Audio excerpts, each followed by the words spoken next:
வணக்கம். இன்றைய தினம் 3வது தினமான,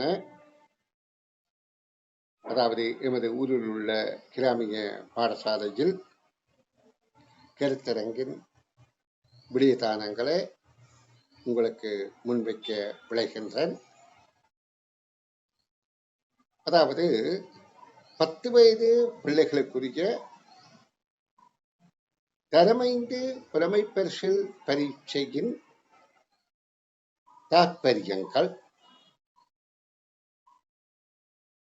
தரமைந்து புலமை பரிசில் பரீட்சை 1948 ஆண்டில் பிரிட்டிஷ் ஆட்சி காலத்தில்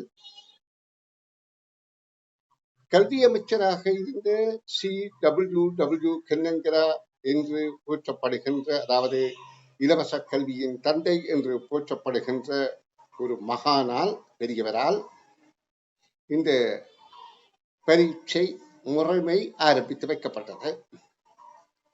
இதன் உள்ளார்ந்த நோக்கம் யாது? அதாவது வறுமை கோட்டுக்கு கீழ் வறுமையானவர்களுக்கும் அறிவு எல்லோருக்கும் ஆண்டவன் சமமாகத்தான் படைத்திருக்கிறார், கொடுத்திருக்கிறார். அதை பயன்படுத்துறதை பொறுத்துத்தான் அதன் விசாலம் தங்கி இருக்கின்றது. அந்த அறிவை நாங்கள் எவ்வாறு பயன்படுத்துகின்றோம்? அதாவது அறிவு என்பது என்ன? ஒரு விடயத்தை அறிந்து கொள்றது. அறிகிறது என்ன? ஐம்புலனாலும் அறியலாம். அறிந்தது மற்றவர்களுக்கு தெளிவுபட, அதாவது அவர்களுக்கு எடுத்துரைக்கிறது ஏதோ ஒரு ஊடகம் ஊடாக, அதாவது எழுத்தாக, பேச்சாக, எந்த வகையிலும் சரி, அதை வெளிப்படுத்துறதுதான் அந்த இடத்துல தான் அறிவு என அது போற்றப்படுகின்றது. அதாவது அறிவிலே நுண்ணறிவு என்பது 2 வகையில் இருக்கின்றது. இயற்கையாக இருக்கிறது, செயற்கையாக இருக்கின்றது. செயற்கையான நுண்ணறிவு என்பது, அதாவது காலங்காலமாக அறிந்த விடயங்களே அப்படியே பழக்கத்திலே, தினசரி செயற்பாட்டிலே பயன்படுத்தும் போது அது செயற்கை நுண்ணறிவாக இருக்கின்றது.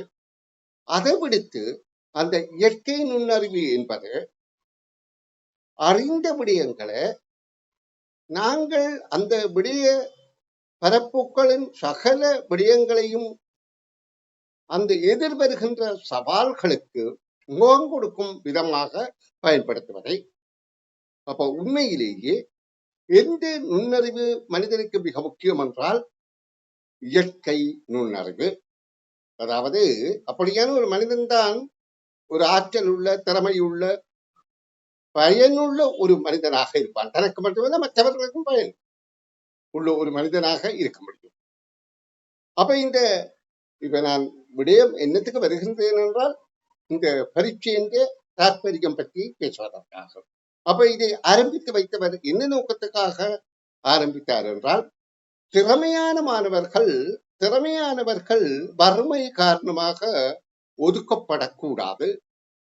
அந்த திறமையானவர்களும் தங்களுடைய திறமைகளை வளர்த்துக் கொண்டு ஒரு எதிர்காலம், அவர்கள் எதிர்காலம் சிறப்பாக இருப்பது மாத்திரமல்ல, ஏனையோருக்கும், அதாவது கல்விசார் புலத்திலே அவர் பெற்ற அறிவு ஏனையவர்களுக்கும், சமூகத்துக்கும், அவரை சூழ உள்ளவர்களுக்கும், உலகத்துக்கும் மொத்தத்தில் பயனுள்ளதாக அமைய வேண்டும் என்பதனால்தான் அவர்கள் பின்வாங்கி வறுமை கோட்டுக்கு, வறுமை என்ற ஒரு காரணத்தை வைத்து அவர்கள் பின்வாங்கி கூடாது, அவர்கள் முன்னுக்கு எடுத்து வருவதற்காகவே இந்த வகுப்பு, அதாவது இந்த புலமை பரிசில் பரீட்சையை இலவச கல்வியின் தந்தை C.W.W. கென்னந்திரா அவர்கள் ஆரம்பித்து வைத்தார்கள். அப்ப ஆரம்ப காலத்திலே இந்த பரீட்சைகள் வகுப்பிலே திறமையான மாணவர்களே ஆசிரியர்கள், அதிபர் தெரிவு செய்து பரீட்சைக்கு அனுப்புற நடைமுறை. அந்த நடைமுறையில ஒரு பிரச்சனையும் இருக்கவில்லை. ஆனால் கல்வி காலத்துக்கு காலம் புதுப்பிக்கப்பட்டு சீர்திருத்தங்கள் அதுக்கு புகுத்தப்படுகின்ற சந்தர்ப்பத்தில் 1995 ஆண்டில இந்த கல்வி முறைமையிலே மாற்றங்கள் நிகழ்கின்ற போது தரமைந்து புலமை பரிசில் பரீட்சையில் அதற்கு முதலெல்லாம் கணிதம் தமிழ் என்ற இரு பாடப்பரப்புகள்ல பிள்ளைகளிடம் வினாக்கள் தொடுக்கப்பட்டது. அவைதான் இப்பவும் வித்தியாசமான முறையில. அப்ப அது பாட பரப்புக்குள்ள மட்டும் பிள்ளை பெற்ற அறிவை சோதிக்கின்ற போது அங்குதான் செயற்கை நுண்ணறிவாக அந்த பிள்ளை கற்றதை ஒப்புவிக்கின்றது. அதாவது அடிச்சான் கொப்பி என்று சொல்லலாம், அல்லது சொன்னதை சொல்லுமா கிளிப்பிள்ளை என்பது போல தான் தெரிந்த விடயத்தை, அதாவது தான் கற்றுக்கொண்ட விடயத்தை செயற்கை நுண்ணறிவை பயன்படுத்துகின்றது. அப்ப அந்த முறைமை உண்மையான திறமைசாலியை சில வேளை இனங்காண முடியாமல் போய்விடும் என்பதனால் அந்த கல்வி சீர்திருத்தத்தின்படி நுண்ணறிவு என்பது வினாத்தாள் 1 ஆக ஆக்கப்பட்டது 10 வயது பாலகர்களுக்கு, குழந்தைகளுக்கு, சிறுவர்களுக்கு. அப்ப இந்த நுண்ணறிவு என்ன நுண்ணறிவை அவர்கள் எதிர்பார்க்கின்றார்கள் என்றால் இயற்கை நுண்ணறிவு. அப்ப இந்த இயற்கை நுண்ணறிவு எப்படி வரும்? அது பிள்ளை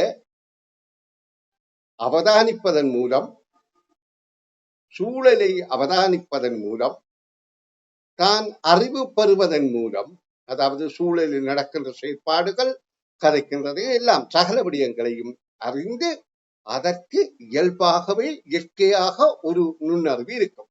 அது எல்லாருக்கும் இருக்கு. அதுல கொஞ்சம் வித்தியாசமானவர்கள் தான் இந்த பரீட்சையிலே அதி திறமையானவர்களாக மாறக்கூடியதாக இருக்கின்றது. அப்ப எல்லா மாணவர்களும் ஒரே தரத்திலே இருப்பார்கள் என்று எதிர்பார்க்க முடியாது. நியாயம், அது நியாயம். ஏனென்றால் ஒவ்வொருத்தருக்கு ஒவ்வொரு தரம் இருக்கும்.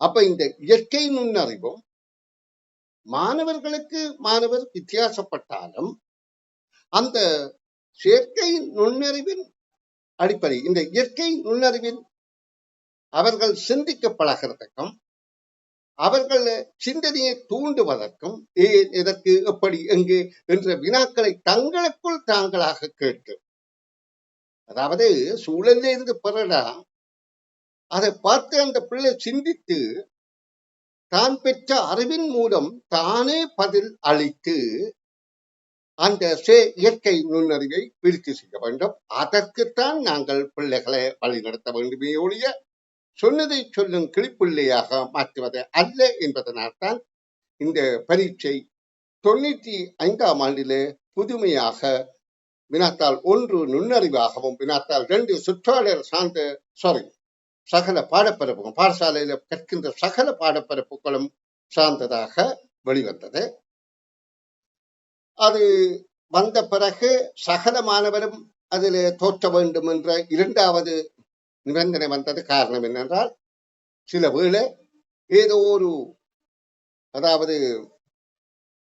அதாவது ஒரு சிலரின் தவறான நடவடிக்கையால திறமையான மாணவர்களை இந்த அதி திறமை தெரிவுக்குள்ள புகுத்தாமல், அதாவது ஏதோ ஒரு காரணம் என்பது சில வேளை அவர்களின் இன மத ஒழுக்கம், குடும்ப பாரம்பரியம், பரம்பரை ஜாதியம் என்கின்ற முறையில அந்த சிலரை ஒதுக்கி விடுவதால் இந்த பரீட்சைக்கு சகலரும் தோற்ற வேண்டும் என்ற நடைமுறை இங்கே பின்பற்றப்பட்டது.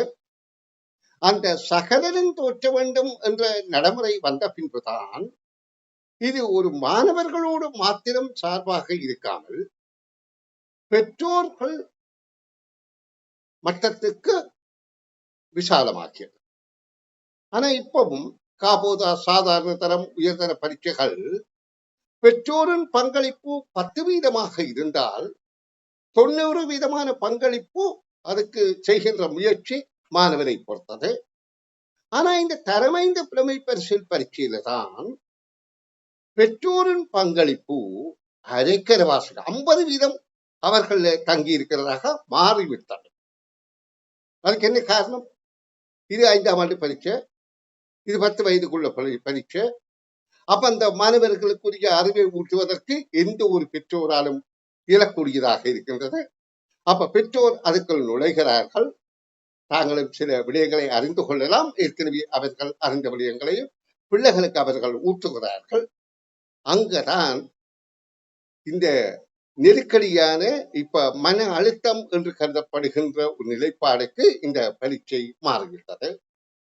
உண்மையாக பிள்ளை தனியாக பிள்ளையை மட்டும் அந்த பரீட்சையோடு சம்மந்தப்படுத்தி இருந்தால் பெற்றோரின் கவனம் தேவை. அதை நான் வேண்டாம் என்று சொல்லிட்டு, இந்த பெற்றோர் இப்படியாக போட்டி மனப்பான்மையோட போட்டி இருக்கலாம், ஆனா கௌரவ போட்டியாக இருக்கக்கூடாது.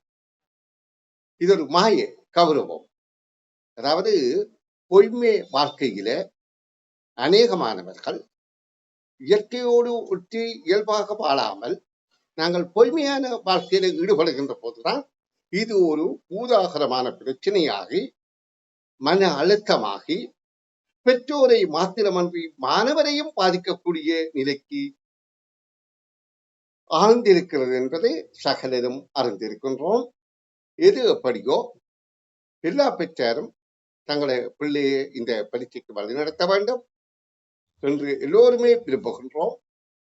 அந்த பெற்றோரும் அனுசரணையோட பிள்ளை தன்னுடைய திறமையிலே அதிதிறமையை காட்டி நிறைந்த புள்ளிகளை பெற வேண்டும் என்று எதிர்பார்ப்பதில் தவறு இல்லை. அப்ப அந்த பிள்ளைக்கு இயற்கை அறிவை பெறுவதற்காக அவர்களுக்காக அந்த இயற்கை அறிவை பெறுவதற்கு அவர்களை எவ்வாறு ஊக்குவிப்பது?